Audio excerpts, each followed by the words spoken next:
Assalamu alaikum wa rahmatullah. Yan uwa masu albarka, barkanmu da sake kasancewa da ku a cikin wani sabon bidiyon mu a wannan channel namu mai albarka Zumu TV. Dan uwa idan yau ka fara ziyartar channel wannan ina roƙon ka duba kasan bidiyon nan akwai wani jan rubutu a gefe da alamar subscribe. Dan uwa ka taimaka ka danna mana sanan ka danna kararrawa, wannan shi yasa da mun ɗora sabon bidiyo ka ji shi a cikin wayanka.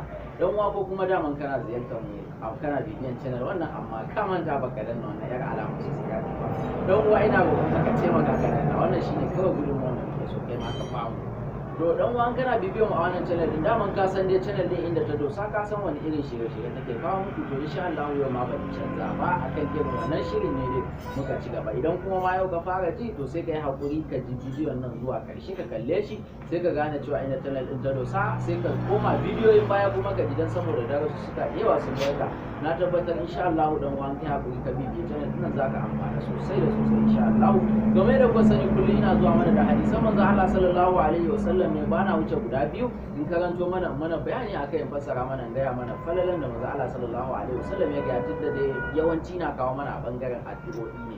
To amma yau za ku ji abin ya sha bamban, ba addu'a ne na kawo mana ba. Zan karanta mana wani hadisi manzo Allah sallallahu alaihi wasallam ne wanda duk wani musulmi na tabbatar wannan hadisin zai amfane shi sosai da sosai idan ya ji. Dan uwa kai hakuri ka bi zuwa cikin bidiyon nan ka san wani hadisi ne wannan, na san za ka so ka sani, to kai haƙuri ka bi bidiyon zuwa ƙarshe. Hadisin dai guda ɗaya ne, ban san wajen fassara ko sharhi ko wani hadisi zai iya biyo bayan shi ba, amma ina so in yi magana ne akan hadisi guda ɗaya. Zan karanta wani hadisi yanzu. Manzo Allah sallallahu alaihi wasallam shi da sahabban shi suna zaune ya ce musu kullu ummati yadkhuluna aljannata illa man aba. Qalu ya rasulullahi wa man yaba? Qala man ata'ani dakhala aljanna wa man asani faqad aba. Duk wanda ya mun ya ce musu yake sabon shi dukkan al'umma ta za su shiga aljanna sai dai wanda ya kai ma yanzu da na ga haka zaka ce waye kuma zai ki shiga aljanna. To sahabbai sai zaka tambaya nan sun tambaye manzo Allah sallallahu alaihi wasallam waye ne kuma zai ki shiga aljanna. Gudan bakin shi sai ya ce musu duk wanda ya mun da'a ya mun biyayya to shi zai shiga aljanna, duk wanda ya saba mun kuma ba zai shiga aljanna ba. To dan wannan hadisin ga yanda ma'anar shi yake.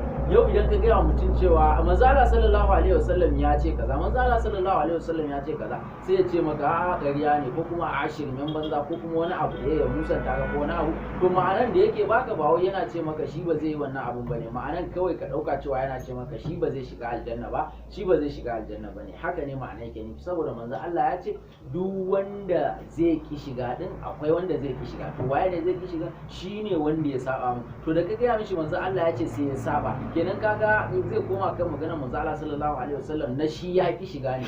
To kawai yanzu kenan yana ce maka cewa ni ba zan shiga ba, ni ba zan shiga ba ne. Saboda haka yan uwa mu kiyaye, aka ce mana manzo Allah sallallahu alaihi wasallam yayi abu ko aka ce mana ya ce mu yi ko kuma yayi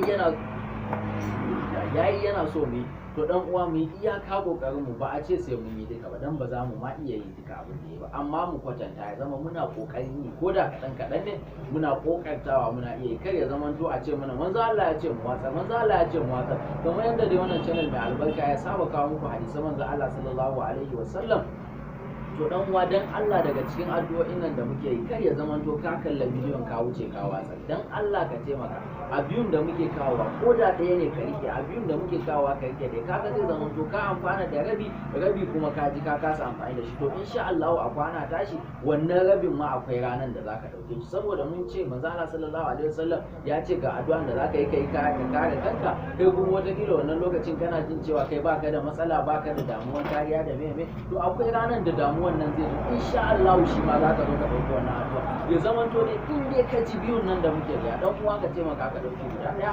Kuma hadisin mu ne da zai ka ji abin da yake gaya mana cewa in dai aka ce mana manzon Allah yayi ko ya ce mu ko kuma yana so mu yi, to mu gwada yi ko da kaɗan ne mu lallaba mu, kar mu ki kwata-kwata, ba shi da amfani. Sannan kuma lokacin da kake kawo magana kai kuma mai kawa ka ce manzo Allah sallallahu alaihi wasallam ya ce kuma ashe bai ce ba, kai wa mutane ƙarya ne kawai dan ka ja hankalin su, to wannan kuma akwai ukuba mai tsanani. Manzo Allah sallallahu alaihi wasallam ya ce man kazaba alayya muta'ammidan falyatabawwa maq'adahu minan nar.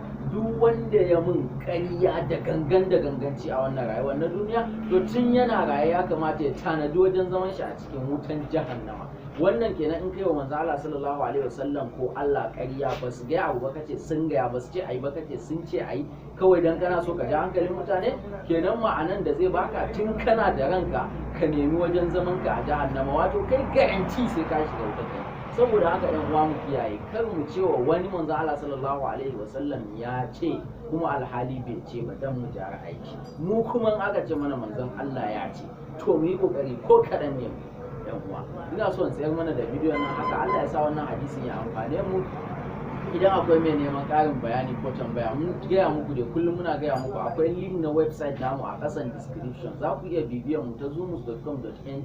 duk bidiyon da muka kawo muku shi a YouTube channel din nan, muka ce muku muna da shi a rubuce a website namu, mun yi rubutun da harshen Hausa ne yanda kowa zai iya zuwa ya karanta a kwanciyar hankali ya fahimta. An baka fahimci bidiyon ba kila muna magana da sauri ko wani abu makamancin haka, to akwai bidiyo, akwai rubutun shi, kaje ka samu ka karanta. Akwai number WhatsApp namu a ƙasan description ga mai neman ƙarin bayani. Sannan wani alƙawarin da muka muku dai na cewa idan mutum yana so ya tambayi wani malami a Najeriya bai sani ba, yana so ya contacting nashi bai san yadda zai ba, to wannan alƙawarin shi ma yana nan dan uwa. Har yanzu muna kan bakan namu, zaka iya ajiye tambayanka da sunan malamin a comment box, mu kuma za mu isar maka da tambayar. Sannan kai kuma in yau kai bako ne a channel wannan alƙawarin da na ce mun yi din kai ba za ka gane ba, amma kullum muna jaddadawa kai hakuri ka duba wani bidiyo a saman wannan bidiyon ko bidiyo na saman nan ma da kake kallo, ka duba shi insha Allah za ka ji wannan wani alƙawari ne insha Allah. Idan kuma bidiyon na ya amfani ka dan uwa, ka ce maka ka danna mana like, sannan kai shi yan uwa da abokan arziki kowa da kowa ya amfana.